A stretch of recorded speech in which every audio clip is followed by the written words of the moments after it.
どうも、ワンピースの謎を解く仮面 YouTuber、ゆえてなんぼのゆでろんです。ありがとうございます。いいね。チャンネル登録してね。今回は週刊少年ジャンプ2021年40号、ワンピース最新話、1024話、何がしを考察していきます。この1024話は前回1023話の瓜二つと繋がっており、さらに日本神話がモチーフともなっているようです。一緒に考えていきましょう。よろしくお願いします。まだ読んでいない人やコミック派の人は大いにネタバレを含む内容ですので、今すぐ動画をストップしてください。よろしいでしょうか。行きましょう。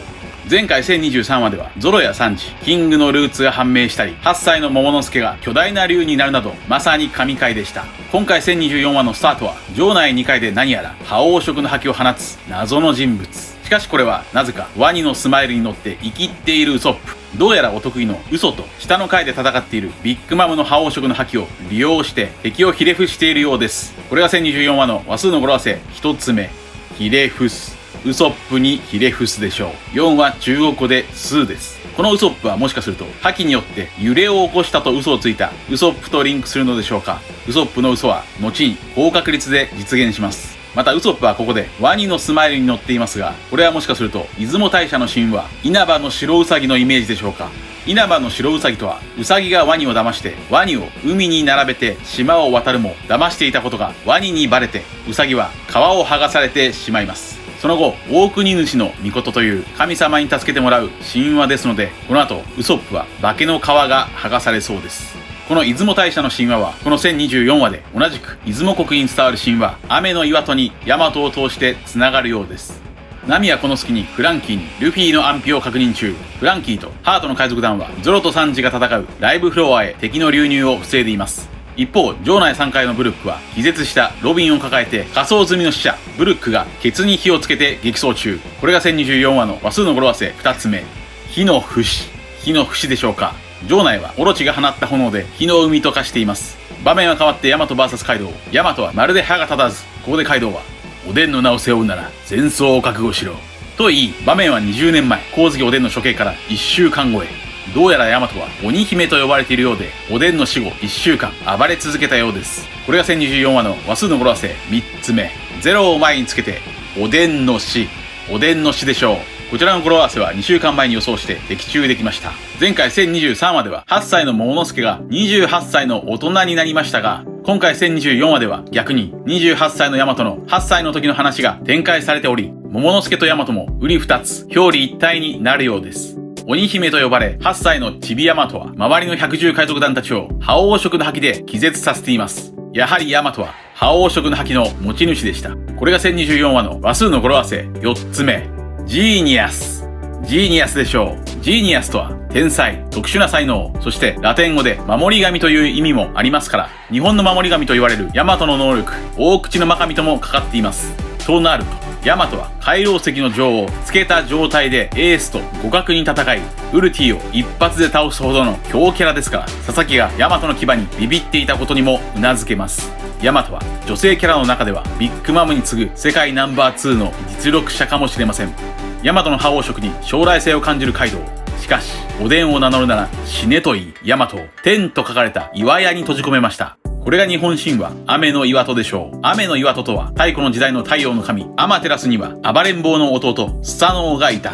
このスサノオの悪行に切れたアマテラスは、雨の岩戸という洞窟に身を隠してしまう。太陽の神が隠れたことで、この世は暗闇の世界になってしまう。これが雨の岩戸の冒頭の話です。ここでは、アマテラスが大口の真神ことヤマトでしょうか。カプコンの人気ゲーム、狼の主人公の白い狼はアマテラスという名前でしたし、ヤマトの能力も白い狼です。となると、ヤマトは太陽のイメージでしょうか。というよりも、おそらくここでは、カイドウとオロチに支配されたワノ国に長い夜が訪れたことをイメージさせているのでしょう。これを解放してくれるのが、やはり太陽の神ニカに祝福されていると、こちらの動画で考えたルフィでしょう。こちらのワンピース100巻の新聞広告では、1010話を描く原稿が確認できますが、ここでは1010話の最後のコマのルフィのラフが描かれています。ラフの時点ではルフィの後ろにニカという文字が記されています。太陽の神ニカとは奴隷たちがいつか自分たちを解放してくれるという願いから生まれた神だと言います。ワノ国の夜明け、暗闇を解放するのはやはりルフィでしょう。本編に戻ります。ヤマトを雨の岩戸に閉じ込めるカイドウ。そんな雨の岩戸にはなんと3人の大剣豪も中にいます。ここでカイドウは3人の侍と1人の子供に対して1人分のご飯と剣を残して岩戸を閉じました。これが1024話の話数の語呂合わせ5つ目。閉じよ。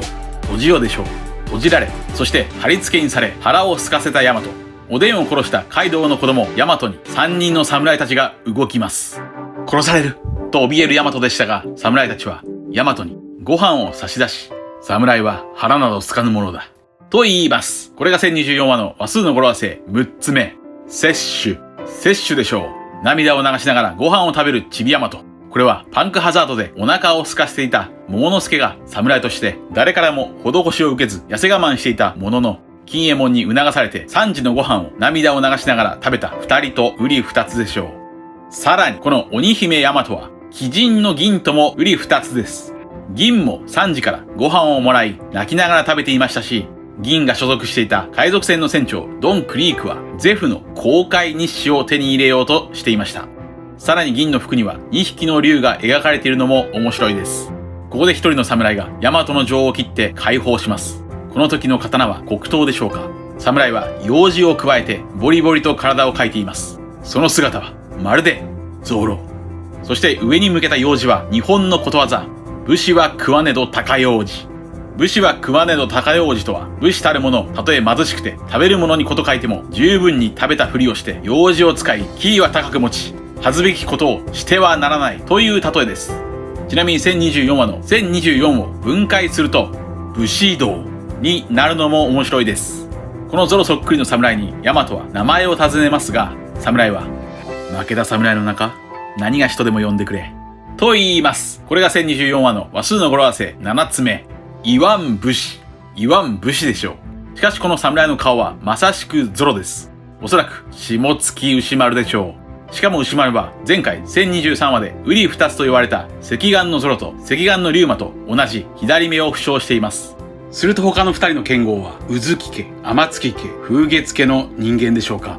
このうち歌舞伎顔の侍は大和のビブルカードの裏面で公開された初期設定に書かれている人物でしょう。頭に結びがついているおむすびです。大和のストーリーには別のパターンもあったのでしょうか。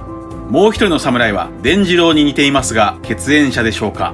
またこの回は1年前に考えたバカ息子ヤマトとバカ息子ヘルメッポの表裏一体も成立しているようです。ゾロはバカ息子ヘルメッポのペットの狼を切って貼り付けにされ1ヶ月飲まず食わずで我慢したら解放してやると言われた約束を信じていました。一方バカ息子ヤマトは大口のバカミコと狼であり、カイドウに1ヶ月飲まず食わず生き延びろと貼り付けにされ、ゾロそっくりな下月牛丸に出会っています。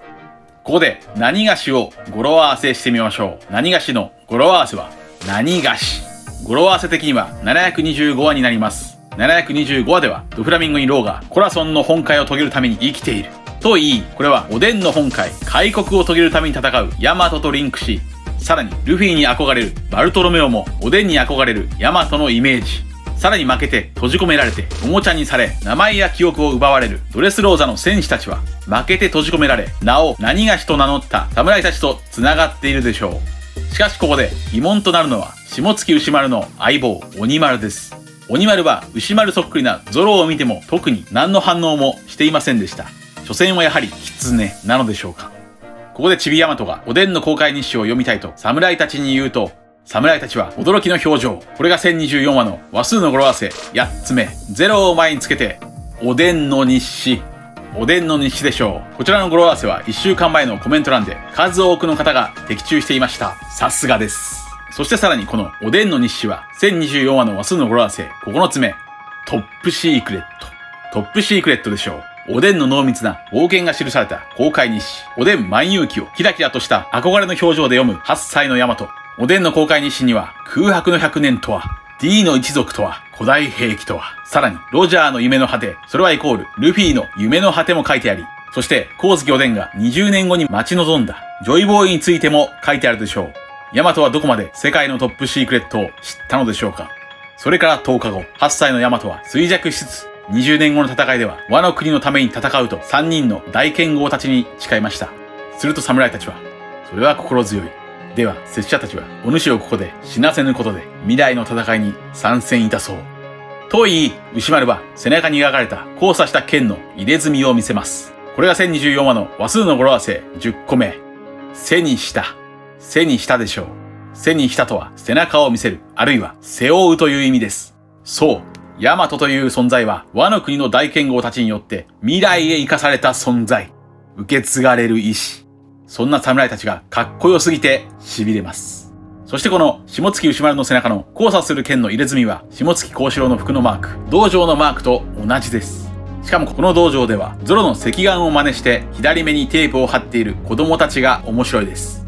そして牛丸たち3人の侍は雨の岩戸を切って閉じ込められたヤマトを助け、カイドウに最後の戦いを挑みます。